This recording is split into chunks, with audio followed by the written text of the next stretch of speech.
जय हिंद दोस्तों। 21 तोपों की सलामी के साथ प्रेमचंद स्पेशल सीरीज में आप सभी का बहुत स्वागत है। अगर आप इस चैनल पर नए हैं तो कृपया चैनल को सब्सक्राइब कर लीजिए और बेल आइकन ज़रूर प्रेस कर दीजिए।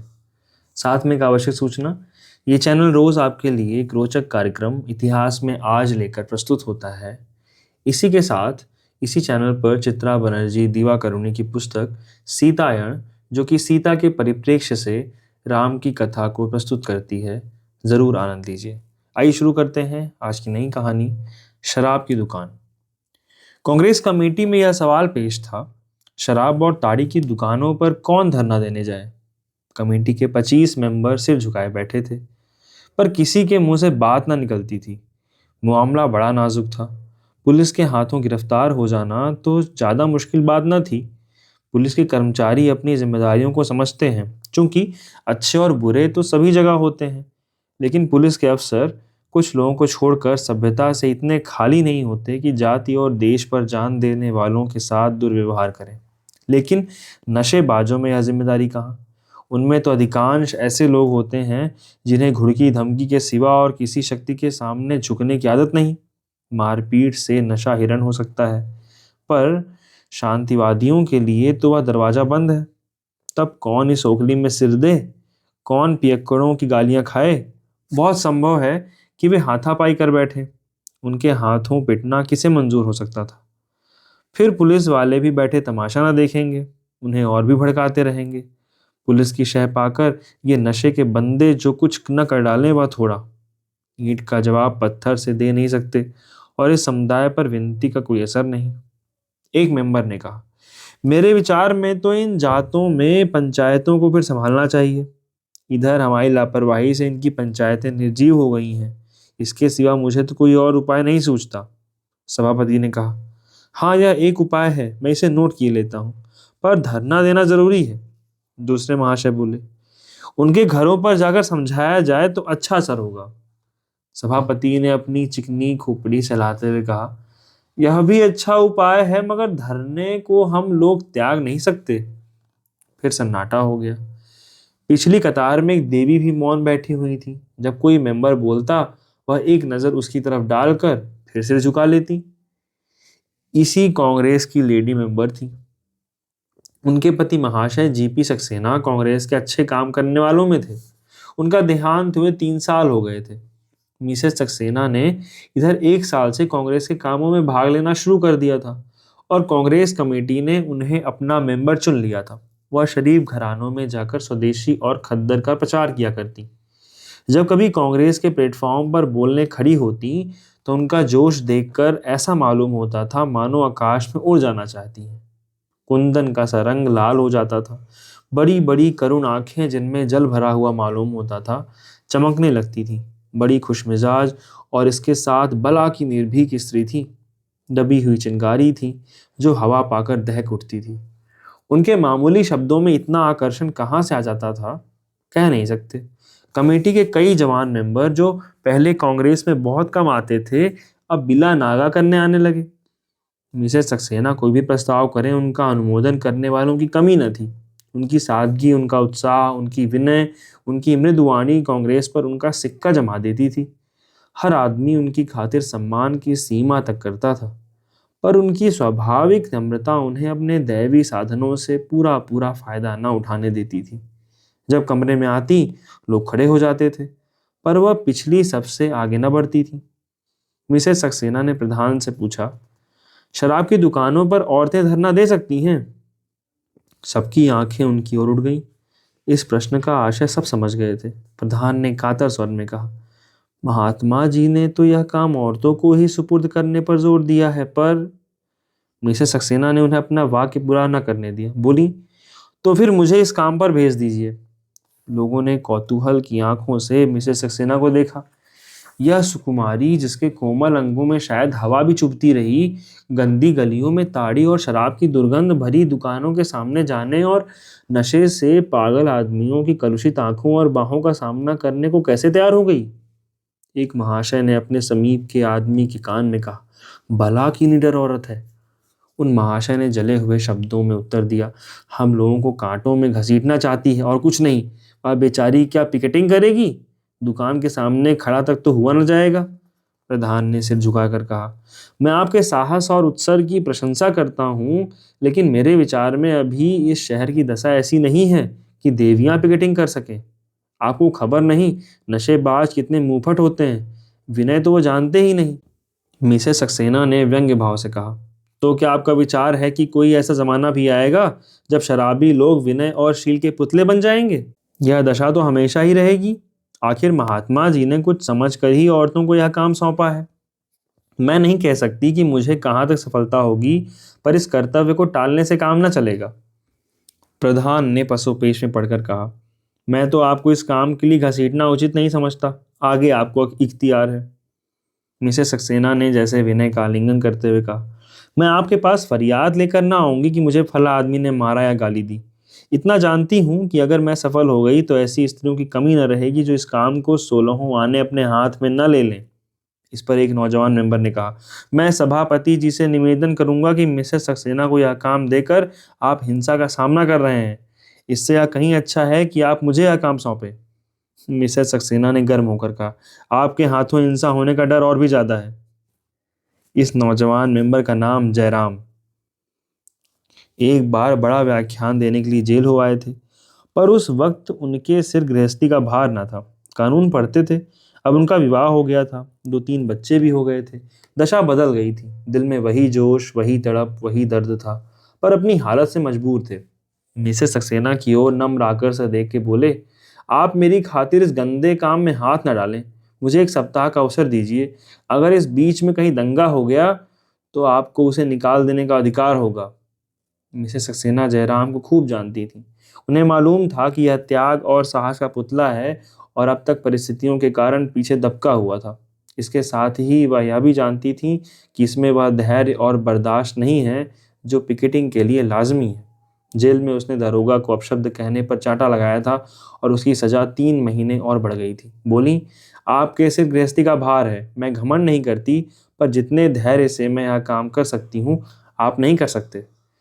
जयराम ने उसी नम्र आग्रह के साथ कहा, आप मेरे पिछले रिकॉर्ड पर फैसला कर रही हैं। आप भूल जाती हैं कि आदमी की अवस्था के साथ उसकी उद्दंडता घटती जाती है। प्रधान ने कहा, मैं चाहता हूं महाशय जयराम इस काम को अपने हाथों में लें। जयराम ने प्रसन्न होकर कहा, मैं सच्चे हृदय से आपको धन्यवाद देता हूँ। मिसेस सक्सेना ने निराश होकर कहा, महाशय जयराम, आपने मेरे साथ बड़ा अन्याय किया है और मैं इसे कभी क्षमा नहीं करूंगी। आप लोगों ने इस बात का आज नया परिचय दे दिया कि पुरुषों के अधीन स्त्रियां अपनी देश की सेवा भी नहीं कर सकती। दूसरे दिन तीसरे पहर पर जयराम 5 स्वयंसेवकों को लेकर बेगमगंज के शराब खाने की पिकेटिंग करने जा पहुंचा। ताड़ी और शराब दोनों की दुकानें मिली हुई थी। ठेकेदार भी एक ही था। दुकान के सामने सड़क की पटरी पर अंदर के आंगन में नशेबाजों की टोलियां विष में अमृत का आनंद लूट रही थीं। कोई वहां अफलातून से कम न था। कहीं वीरता की डींग थी, कहीं अपने दान दक्षिणा के पचड़े, कहीं अपने बुद्धि कौशल का आलाप। अहंकार नशे का मुख्य रूप है। एक बूढ़ा शराबी कह रहा था, भैया जिंदगानी का भरोसा नहीं, हाँ कोई भरोसा नहीं। मेरी बात मान लो, जिंदगानी का कोई भरोसा नहीं। बस यही खाना खिलाना याद रह जाएगा। धन दौलत जगह जमीन सब धरी रह जाएगी। 2 ताड़ी वालों ने एक दूसरी बहस छिड़ी हुई थी। हम तुम रियाया हैं भाई, हमारी मजाल है कि सरकार के सामने सिर उठा सके। अपने घर में बैठकर बादशाह को गालियां दे लो, लेकिन मैदान में आना कठिन है। कहाँ की बात भैया, सरकार तो बड़ी चीज है। लाल पगड़ी देखकर तो घर भाग जाते हो। छोटा आदमी भरपेट खा के बैठता है तो वो समझता है अब बादशाह हम ही हैं, लेकिन अपनी हैसियत को भूलना न चाहिए। बहुत पक्की बात कहते हो खां साहब, अपनी असलियत पर डटे हो। जो राजा है वह राजा है, जो प्रजा है वह प्रजा है। भला प्रजा कहीं राजा हो सकती है? इतने में जयराम ने आकर कहा, राम राम भाइयों, राम राम। 5-6 खद्दरधारी मनुष्यों को देखकर सभी लोग उनकी ओर शंका और कौतूहल से ताकने लगे। दुकानदार ने चुपके से अपने एक नौकर के कान में कुछ कहा और नौकर दुकान से उतर कर चला गया। जयराम ने झंडे को जमीन पर खड़ा करके कहा, भाइयों, महात्मा गांधी का हुक्म है कि आप लोग ताड़ी शराब न पिएं।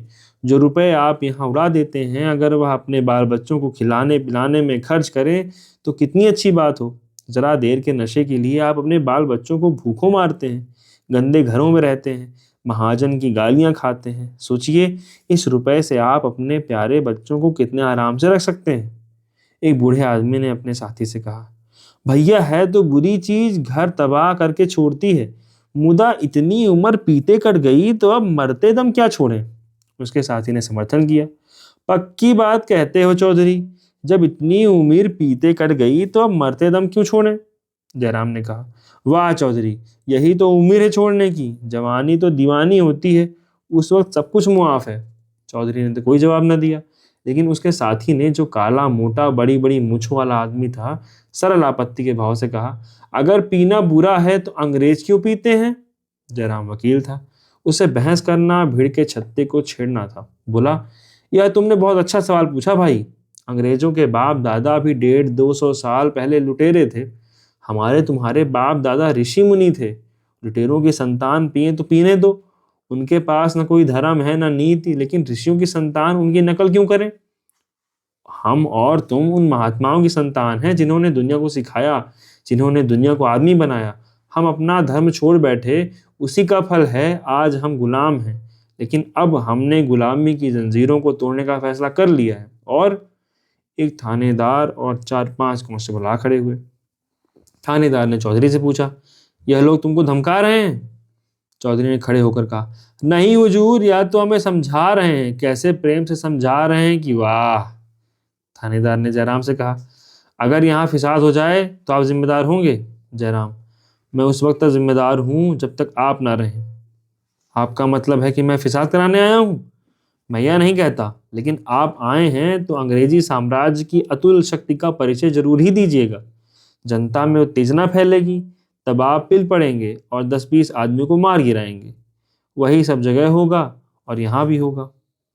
सब इंस्पेक्टर ने होंठ चबाकर कहा, मैं आपसे कहता हूँ यहाँ से चले जाइए, वरना मुझे ज़ाब्ते की कार्रवाई करनी पड़ेगी। जयराम ने अविचल भाव से कहा, और मैं आपसे कहता हूँ कि आप मुझे अपना काम करने दीजिए। मेरे बहुत से भाई यहाँ जमा हैं और मुझे उनसे बातचीत करने का उतना ही हक है जितना आपको। इस वक्त तक सैकड़ों दर्शक जमा हो गए थे। दरोगा ने अफसरों से पूछे बगैर और कोई कार्रवाई करना उचित न समझा। अकड़ते हुए दुकान पर गए और कुर्सी पर पांव रखकर बोले, ये लोग तो मानने वाले नहीं हैं। दुकानदार ने गिड़गिड़ा कर कहा, हुजूर, मेरी तो बधिया बैठ जाएगी। दरोगा, 2-4 गुंडे बुलाकर भगा क्यों नहीं देते। मैं कुछ ना बोलूंगा। हाँ, जरा एक बोतल अच्छी सी भेज देना। कल न जाने क्या भेज दिया, कुछ मजा ही नहीं आया। थानेदार चला गया तो चौधरी ने अपने साथी से कहा, देखा कल्लू, थानेदार कितना बिगड़ रहा था। सरकार चाहती है कि हम लोग खूब शराब पिएं और कोई उन्हें समझाने न पाए। शराब का पैसा ही तो सरकार ही में जाता है। कल्लू ने दार्शनिक भाव से कहा, हर एक बहाने में पैसा खींचते हैं सब। चौधरी, तो फिर क्या सलाह है तो बुरी चीज। कल्लू, बहुत बुरी चीज है भैया, महात्मा जी का हुक्म है तो छोड़ ही देना चाहिए। चौधरी, अच्छा तो यह लो, आज से अगर पिए तो दोगला। यह कहते हुए चौधरी ने बोतल जमीन पर पटक दी। आधी बोतल शराब जमीन पर बहकर सूख गई। जयराम को शायद जिंदगी में कभी इतनी खुशी न हुई। जोर जोर से तालियां बजाकर उछल पड़े। उसी वक्त दोनों ताड़ी पीने वालों ने भी महात्मा जी की जय पुकारी और अपनी हांडी जमीन पर पटक दी। एक स्वयंसेवक ने लपक कर फूलों की माला ली और चारों आदमियों के गले में डाल दी। सड़क की पटरी पर कई नशेबाज बैठे इन चारों आदमियों की तरफ उस दुर्बल भक्ति से ताक रहे थे जो पुरुषार्थहीन मनुष्यों का लक्षण है। वहां एक भी ऐसा व्यक्ति न था जो अंग्रेजों की मांस, मदिरा या ताड़ी को जिंदगी के लिए अनिवार्य समझता हो और उसके बगैर जिंदगी की कल्पना भी न कर सके।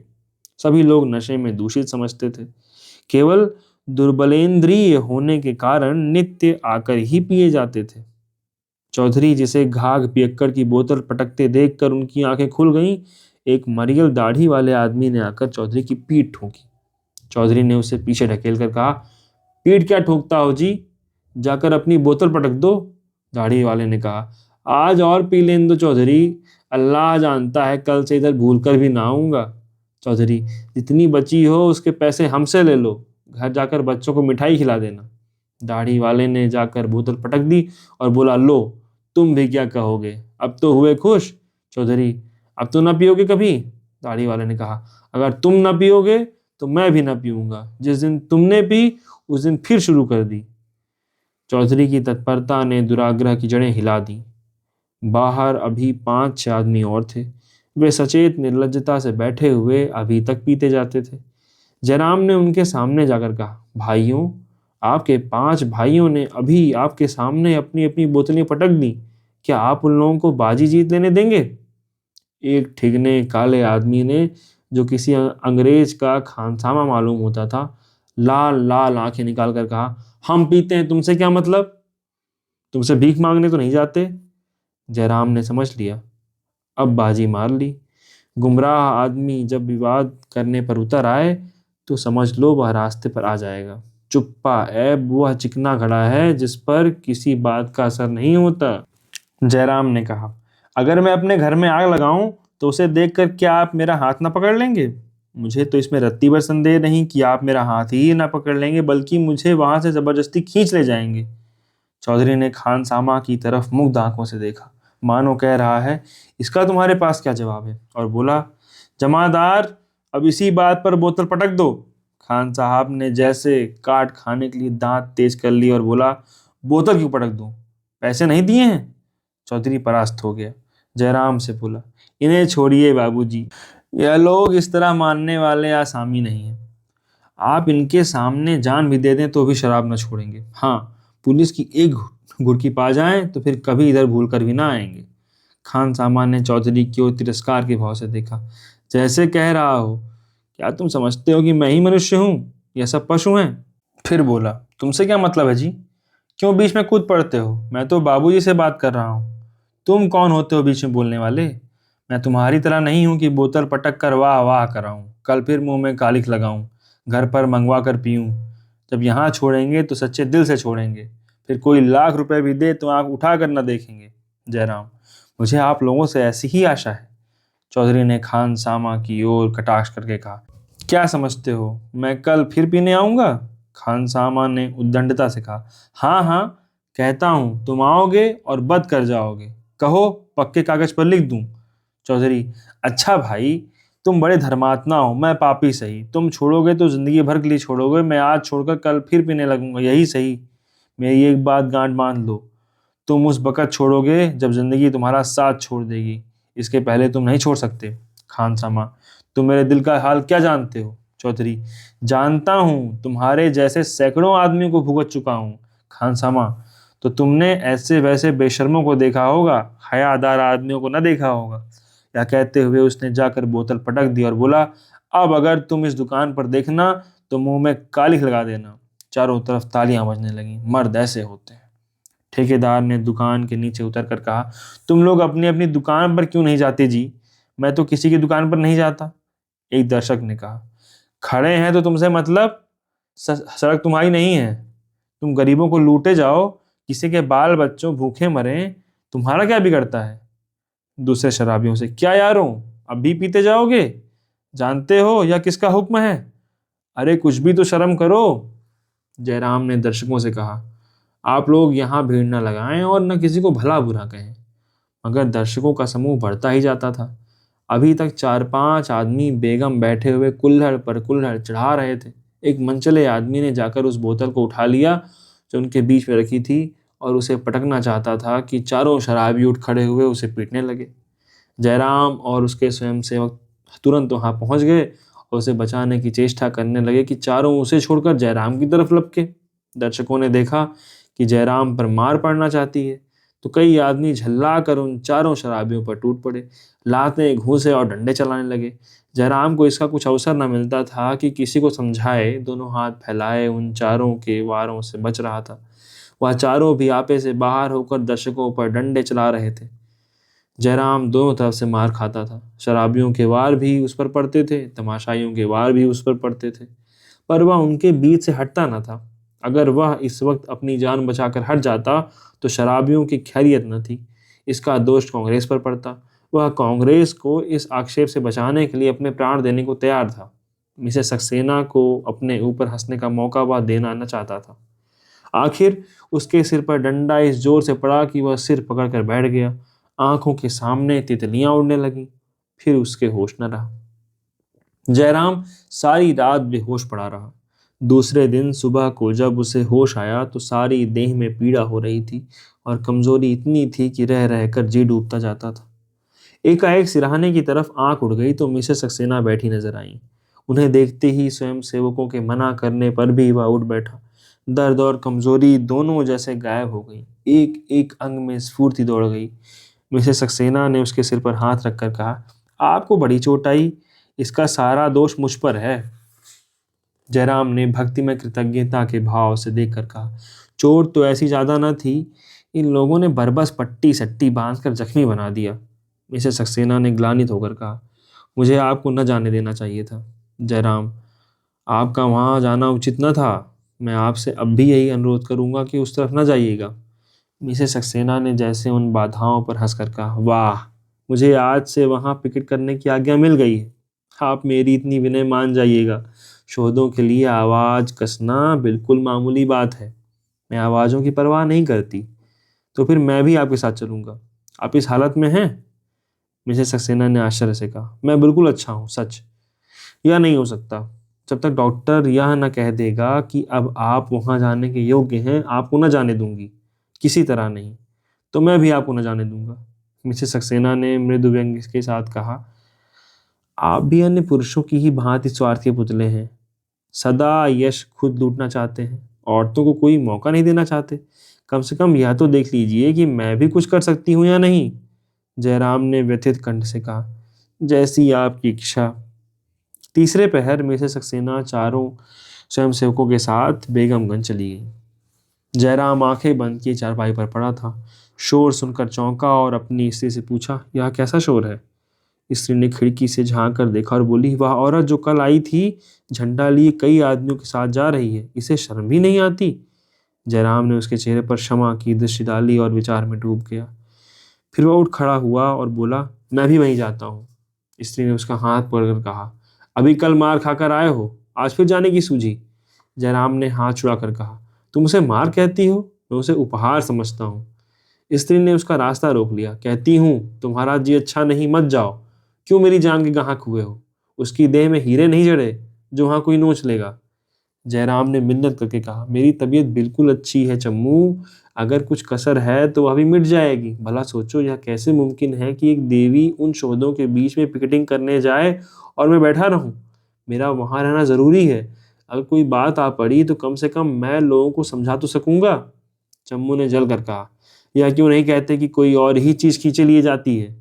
जयराम ने मुस्कुराकर उसकी ओर देखा, जैसे कह रहा हो, यह बात तुम्हारे दिल से नहीं, कंठ से निकल रही है, और कतरा कर निकल गया। फिर द्वार पर खड़ा होकर बोला, शहर में 3 लाख से कुछ ही कम आदमी हैं, कमेटी में भी 30 मेंबर हैं, मगर सबके सब जी चुरा रहे हैं। लोगों को अच्छा बहाना मिल गया कि शराब खानों पर धरना देने के लिए स्त्रियों की ही जरूरत है। आखिर क्यों? स्त्रियां ही को इस काम के लिए उपयुक्त समझा जाता है। इसलिए कि मर्दों के सिर भूत सवार हो जाता है, और जहां नम्रता से काम लेना चाहिए वहां लोग उग्रता से काम लेना चाहते हैं और लेने लगते हैं।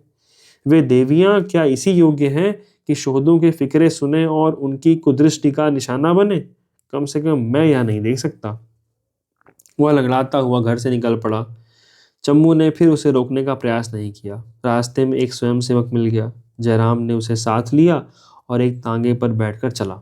शराब खाने से कुछ दूर एक लेमनेट बर्फ की दुकान थी। उसने ताई को छोड़ दिया और वॉलेंटियर को शराब खाने भेजकर खुद उसी दुकान में जा बैठा।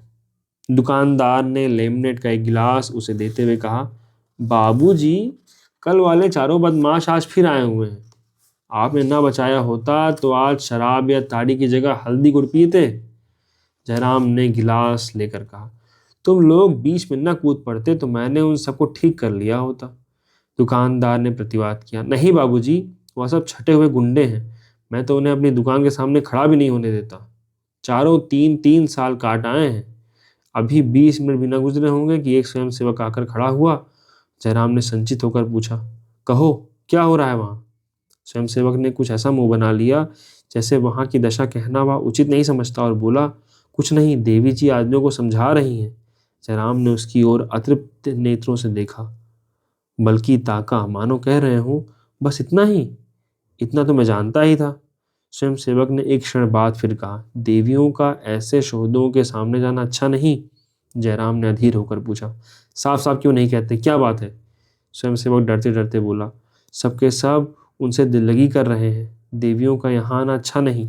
जयराम ने कुछ और न पूछा, डंडा उठाया और लाल लाल आंखों निकालते हुए बिजली की तरह कौंधकर शराब खाने के सामने जा पहुंचा और मिसेस सक्सेना का हाथ पकड़कर पीछे हटाता हुआ शराबियों से बोला, अगर तुम लोगों ने देवियों के साथ जरा भी गुस्ताखी की तो तुम्हारे हक में अच्छा ना होगा। कल मैंने तुम लोगों की जान बचाई थी, आज इसी डंडे से तुम्हारी खोपड़ी तोड़कर रख दूंगा। उसके बदले हुए तेवर को देखकर सबके सब नशेबाज घबरा गए। वे कुछ कहना चाहते थे कि मिसेस सक्सेना ने गंभीर भाव से पूछा, आप यहाँ क्यों आए? मैंने तो आपसे कहा था अपनी जगह से नहीं लिएगा। मैंने तो आपकी मदद न मांगी थी। जयराम ने लज्जित होकर कहा, मैं इस नियत से यहाँ नहीं आया था, एक ज़रूरत से इधर आ निकला था। यहाँ जमाव देखकर आ गया। मेरे ख्याल में आप यहाँ से चलें। मैं आज कांग्रेस कमेटी में यह सवाल पेश करूंगा कि इस काम के लिए पुरुषों को भेजें। मिसेस सक्सेना ने तीखे स्वर में कहा, आपके विचार में दुनिया के सारे काम मर्दों के लिए हैं? जयराम, मेरा यह मतलब न था। मिसेस सक्सेना, तो आप जाकर आराम से लेटें और मुझे अपना काम करने दें। जयराम वही सिर झुकाए खड़ा रहा। मिसेस सक्सेना ने पूछा, अब आप क्यों खड़े हैं? जयराम ने विनीत स्वर में कहा, मैं भी यहीं इस किनारे खड़ा रहूंगा। मिसेस सक्सेना ने कठोर स्वर में कहा, जी नहीं, आप जाएं। जयराम धीरे धीरे लदी हुई गाड़ी की भांति चला और आकर फिर उसी लेमनेट की दुकान पर बैठ गया। उसे जोर से प्यास लगी थी। उसने एक गिलास शरबत मनवाया और सामने मेज पर रखकर विचारों में डूब गया, मगर आंखों और कान उसी तरफ लगे हुए थे। जब कोई आदमी दुकान पर आता तो वह चौंक कर उसकी तरफ ताकने लगता, वहां कोई नई बात तो नहीं हो गई? कोई आधे घंटे बाद वही स्वयंसेवक फिर डरा हुआ सा आकर खड़ा हो गया। जयराम ने उदासीन बनने की चेष्टा करके पूछा, वहां क्या हो रहा है जी? स्वयंसेवक ने कानों पर हाथ रखकर कहा, मैं कुछ नहीं जानता बाबूजी, मुझसे कुछ ना पूछिए। जयराम ने एक साथ ही नम्र और कठोर होकर पूछा, फिर कोई छेड़छाड़ हुई? स्वयंसेवक, जी नहीं, कोई छेड़छाड़ नहीं हुई। एक आदमी ने तो देवी जी को धक्का दे दिया, वे गिर पड़ी।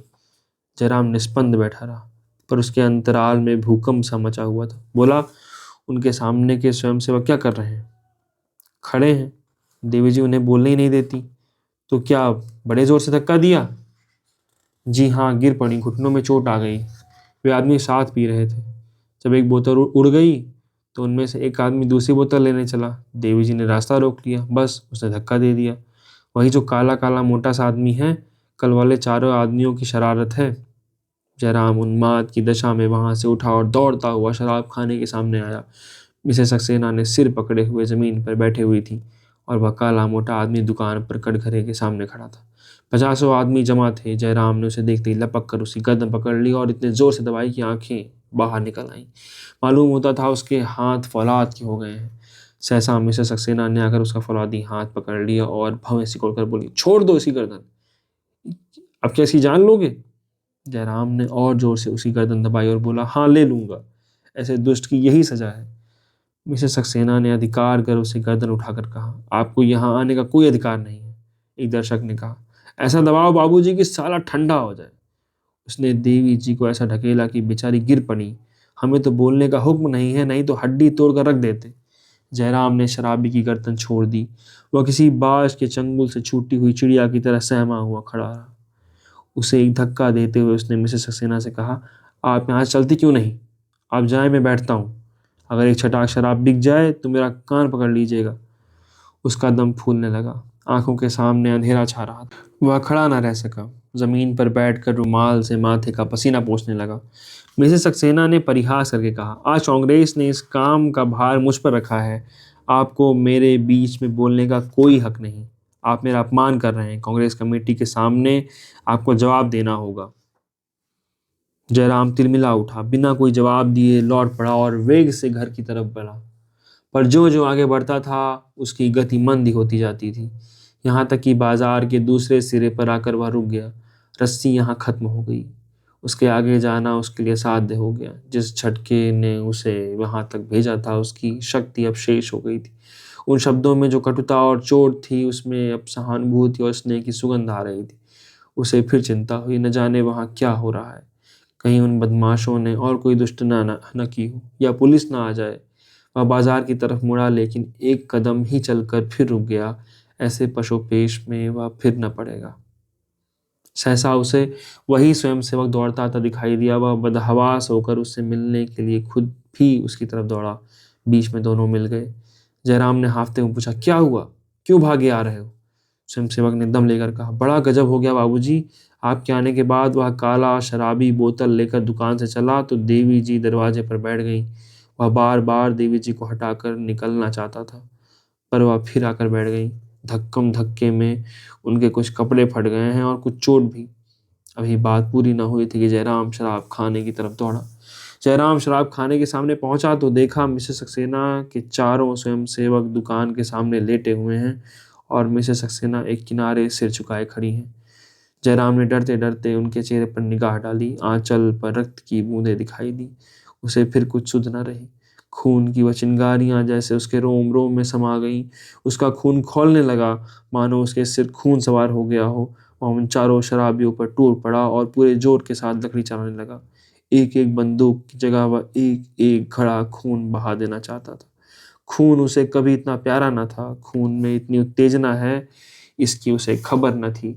वह पूरे जोर से लकड़ी चला रहा था। मिसेस सक्सेना अब आकर उसके सामने खड़ी हो गई। उसे कुछ पता न चला।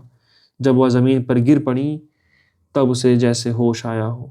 उसने लकड़ी फेंक दी। वहीं निश्चल निस्पंद खड़ा हो गया, मानो उसका रक्त प्रवाह रुक गया है। चारों स्वयंसेवकों ने दौड़कर मिसेस सक्सेना को पंखा चलना शुरू किया। दुकानदार ठंडा पानी लेकर दौड़ा। एक दर्शक डॉक्टर को बुलाने भागा, पर जयराम वहीं बेजान खड़ा था, जैसे स्वयं अपने तिरस्कार भाव का पुतला बन गया हो। अगर इस वक्त कोई उसके दोनों हाथ काट डालता, कोई उसकी आंखें लाल लोहे से फोड़ देता, तब भी वह चू न करता। फिर वही सड़क पर बैठकर उसने अपने लज्जित तिरस्कृत पराजित मस्तक को भूमि पर पटक दिया और बेहोश हो गया। उसी वक्त उस काले मोटे शराबी ने बोतल जमीन पर पटक दी और अपने सिर पर ठंडा पानी डालने लगा। एक शराबी ने लैंसरदार से कहा, तुम्हारा रोजगार अब लोगों की जान लेकर रहेगा। अब तो कभी दूसरा ही दिन है। लैंसरदार ने कहा, कल से मेरा इस्तीफा है। अब स्वदेशी कपड़े का रोजगार करूंगा, जिसमें जस भी है और उपकार भी। शराबी ने कहा, घाटा तो बहुत रहेगा। दुकानदार ने किस्मत ठोक कर कहा, घाटा नफा तो जिंदगानी के साथ है। बहुत शुक्रिया। यह कहानी यही समाप्त होती है। अगर आपको यह कहानी पसंद आई हो तो प्लीज़ इसको लोगों से शेयर कीजिए और अपने सुझाव कमेंट में ज़रूर साझा करें। धन्यवाद।